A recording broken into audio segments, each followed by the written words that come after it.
Alright, let's talk about SpongeBob. I know, we all love the goofy yellow guy. But have you ever stopped to think about one of the most bizarre, unresolved mysteries in the entire series? I'm talking about the time SpongeBob and Sandy went on an adventure that we never actually got to see. It all goes back to the episode, Have You Seen This Snail? It's a classic, right? Gary runs away because SpongeBob forgets to feed him. SpongeBob is heartbroken, puts up posters all over Bikini Bottom, sings that gut-wrenching song, Gary, Come Home.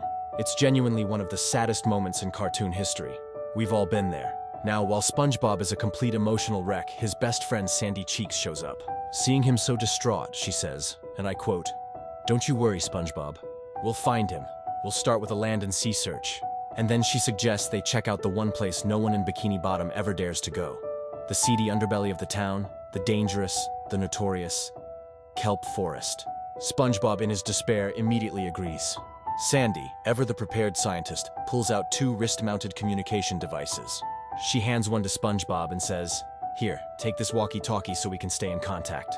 This is where it gets weird. They synchronize their watches, give each other a determined look, and then they run off in opposite directions. Sandy heads one way, SpongeBob the other, both presumably heading towards the dreaded kelp forest to begin their epic search. The music swells. The scene is set for this incredible high-stakes adventure.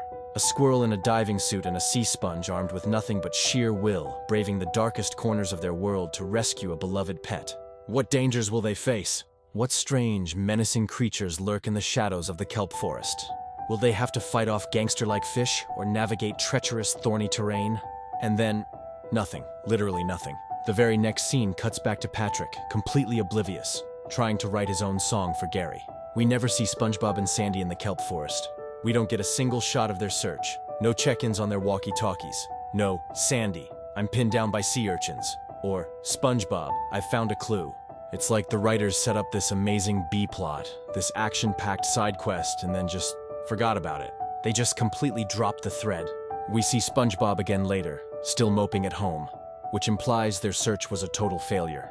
But what happened during that search? Did they get separated immediately?